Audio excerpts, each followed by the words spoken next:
Funsu. I'm Berlin. And I'm Ninja Master Phil. Today we review the 1982 Shaw Brothers film, Buddha's Palm. 1982 was an odd year for Shaw Brothers. They were finally starting to lose their martial arts dominance to Golden Harvest with their stars like Jackie Chan, Sammo Hung, etc., etc. But they still had a few tricks up their sleeve, and so they attempted to jump into the Asia fantasy genre with the film Buddha's Palm. Now, what you gotta understand about Buddha's Palm is that, first of all, it takes more of the form of a kind of picaresque tale in which we just kind of follow characters through a series of vignettes as opposed to having the classic Hollywood 3-act structure. Second of all, you gotta realize that Asian films, especially martial arts films, tend to be more about just following characters in general as opposed to a tight plot structure. So the film itself has an intro and an end, and everything else in between is just look at interesting things happening to these characters we've made you care about. And that's a style that might take some getting used to, especially if your experience is Peter Jackson. Are you telling me that movies like Buddha's Poem and Magic Sword don't have an overarching plot with regular setup narratives? Movies have plots and narratives? What? They are sometimes there. There are arcs, but the arcs take less of a defined arc and more of a arky-warky. Yes. Our basic setup is this. We start the film with a prologue where someone invents the ultimate kung fu style known as Buddha's Palm. They teach this style to Flaming Cloud Devil shortly before being murdered by the heads of the Wulin schools. Enraged, said student becomes Flaming Cloud Devil and starts murdering the crap out of people in Wulin. The great clans of Wulin team up against him in the Battle of Taishan, which turns pretty much into a World War II scenario where everyone who won becomes a great superpower, and everyone who lost or didn't participate just kind of gets forgotten. Then we flash forward into the future, about, I think it's 10 years, 5 years, something like that. And we run into our main character, Jian Fei, who lives in a mountain town, Misty Mountain Town, I believe actually is the title of the town. He has a scar on his face, and it has woman troubles, because who doesn't? With a scar on his face, he's considered too ugly to marry the woman of his dreams. She ends up being engaged to a man named Heartless Ho. At least I believe that's how it's pronounced. He then decides to have it out with Heartless Ho, hoping to defeat him and then win the woman he loves. This not being junior high, this fails, and it ends with Heartless Ho kicking him off a cliff. Yeah, what you gotta remember every time you're gonna jump in and like save the damsel of distress in your life. One, make sure she's like actually in distress. And two, don't do it with someone who's a way better fighter than you. Yeah, when you're challenging people in period China, make sure that they don't know Kung Fu. And if they do know Kung Fu, that your Kung Fu is better, which his is not. I'll be honest, that setup really only exists so when he falls off the cliff, he can be caught by Da Ming.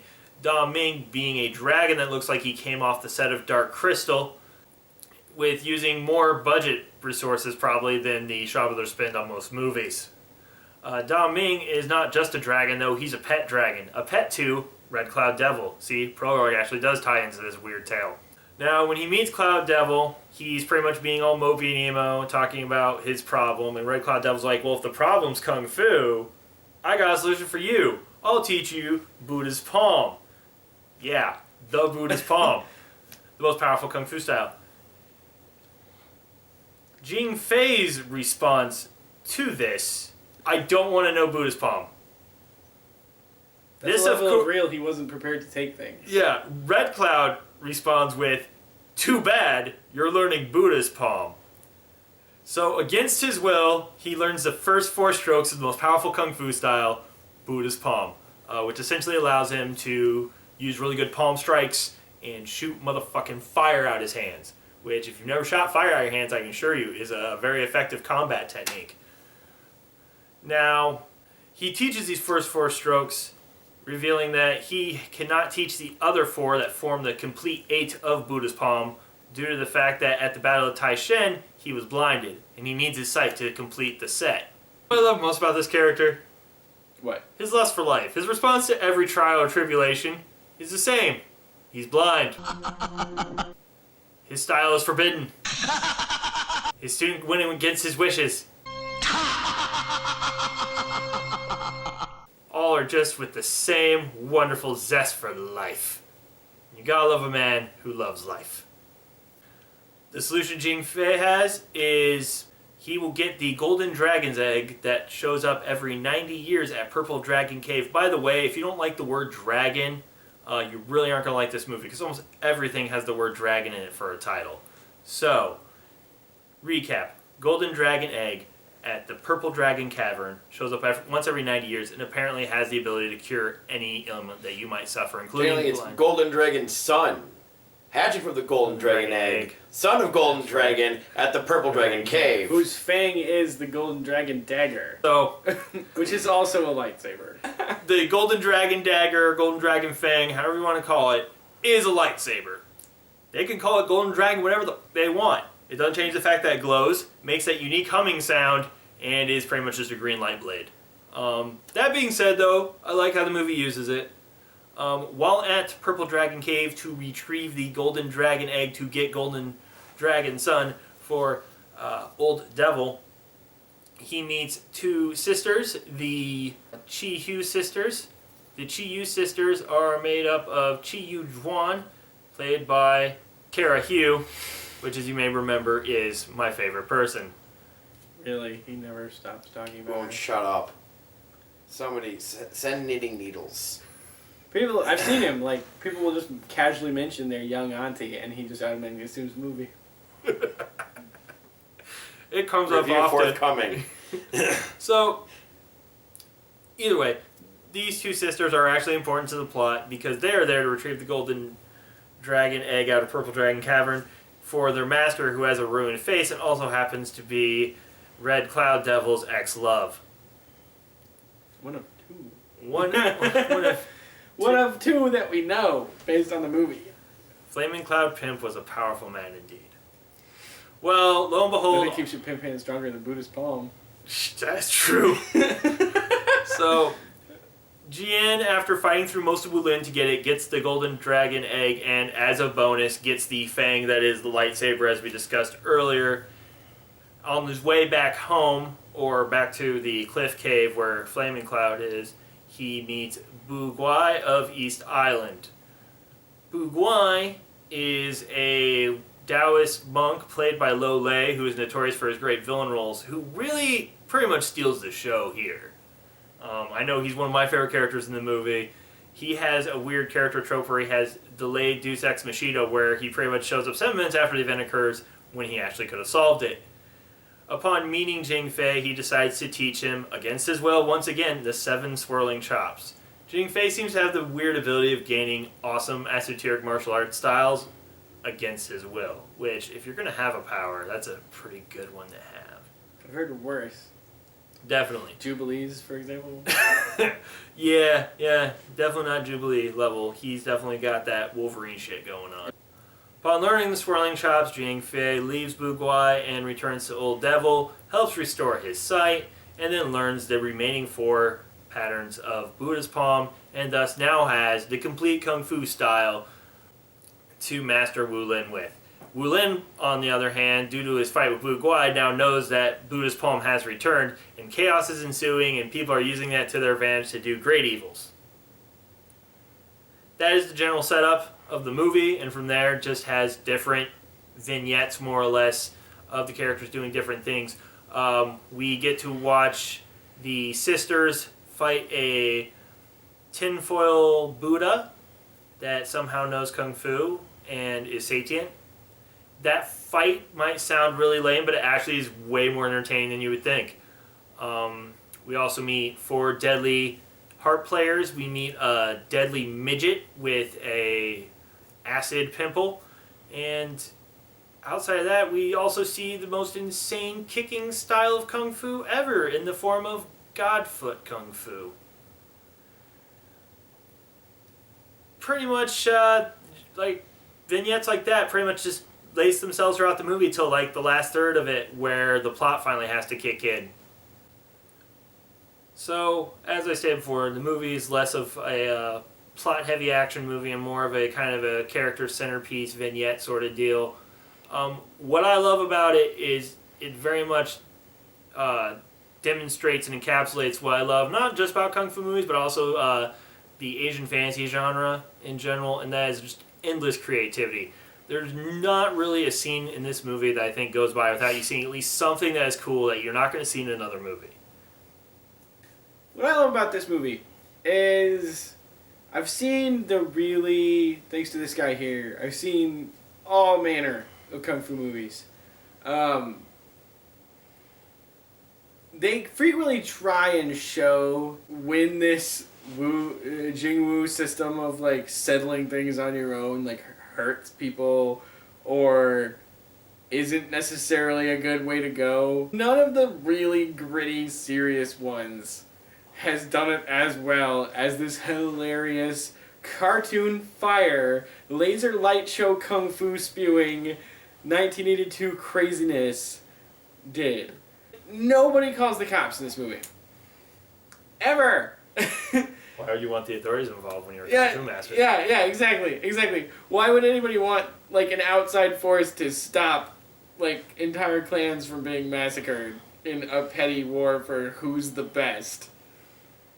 If we don't have our petty wars, who's the best? We have 1, no movies, 2, no books, and 3, no Wulik. But yeah, it's like an analogy for World War II. Like the people who won the original battle in the prologue, like set up this like high council of 5 great styles of the martial world who just run everything because, you know, things should always be decided that way.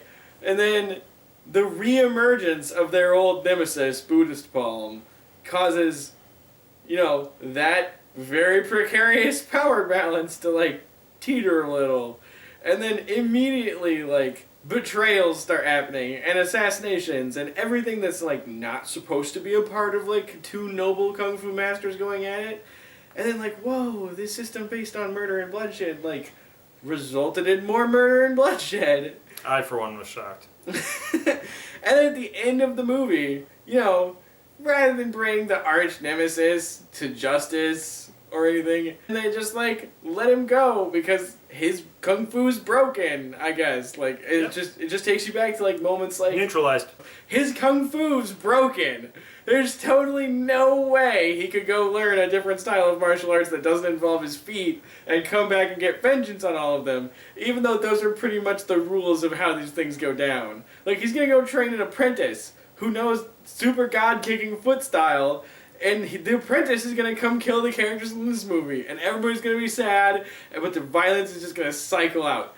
That being said, you're gonna think me saying that was like this movie wasn't riotous amounts of fun the whole time.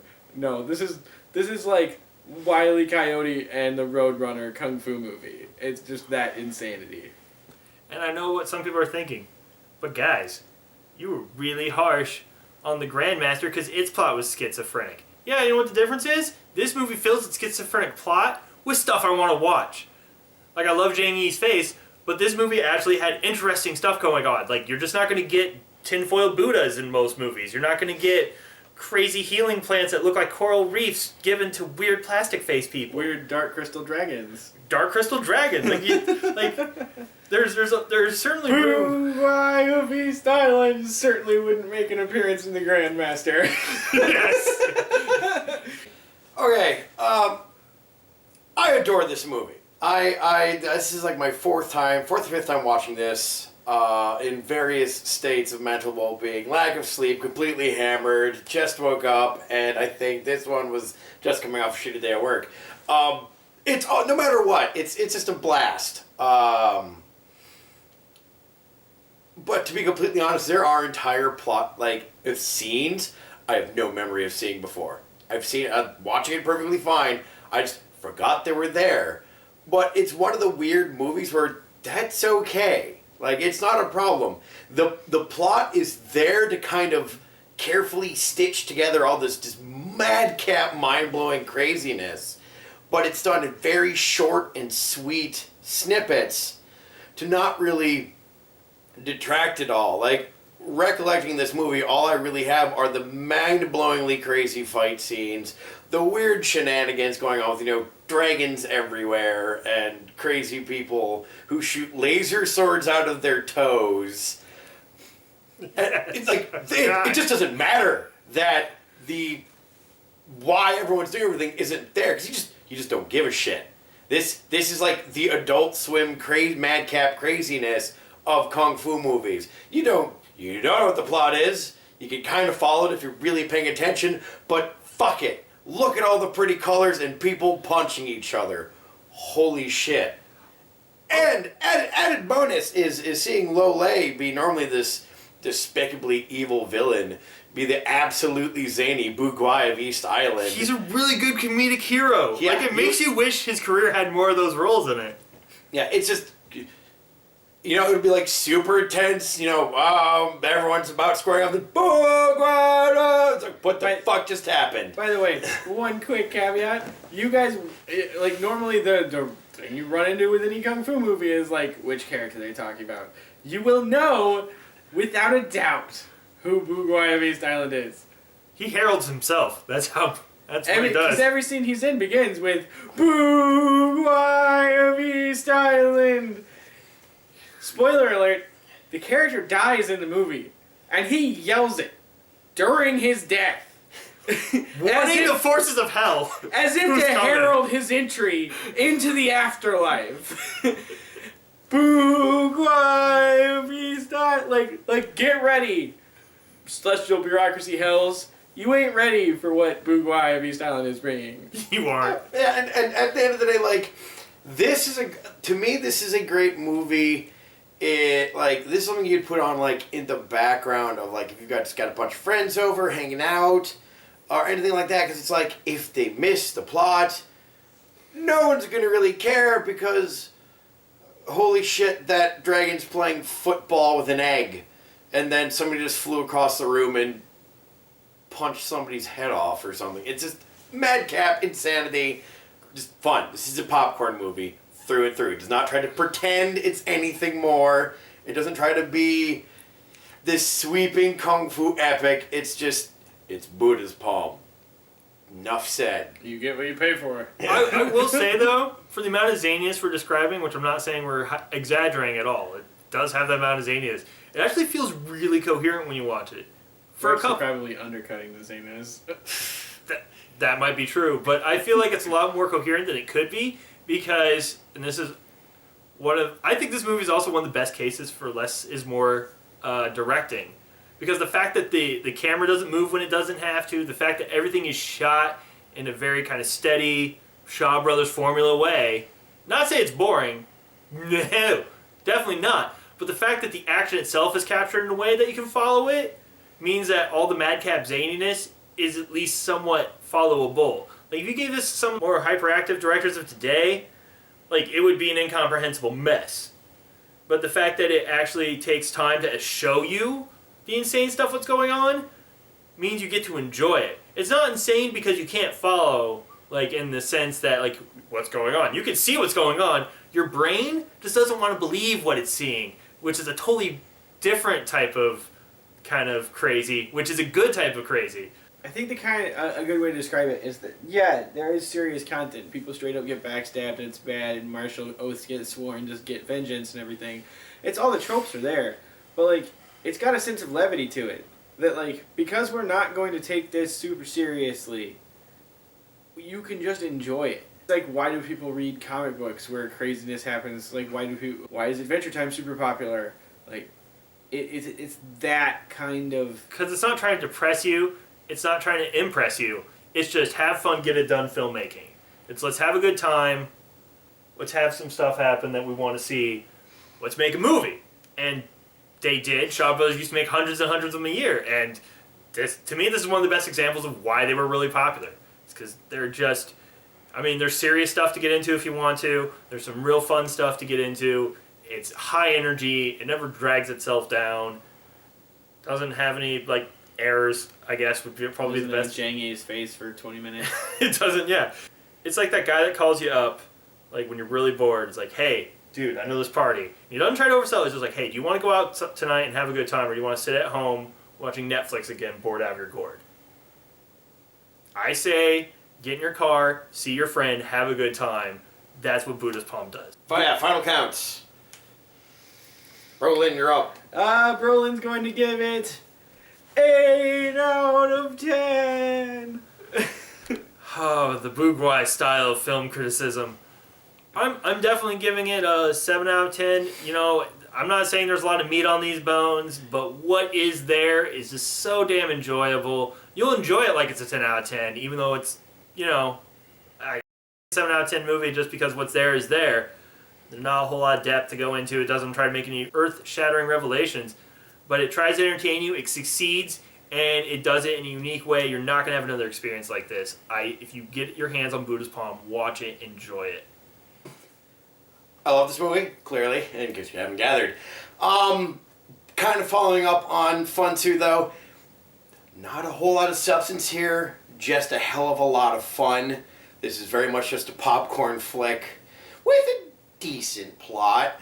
I'm gonna have to go probably between the two of them, go with the 7.5, or in honor of our madcap pro/antagonist Red Cloud Devil, 7.5 maniacal kung fu villain laughs out of 10.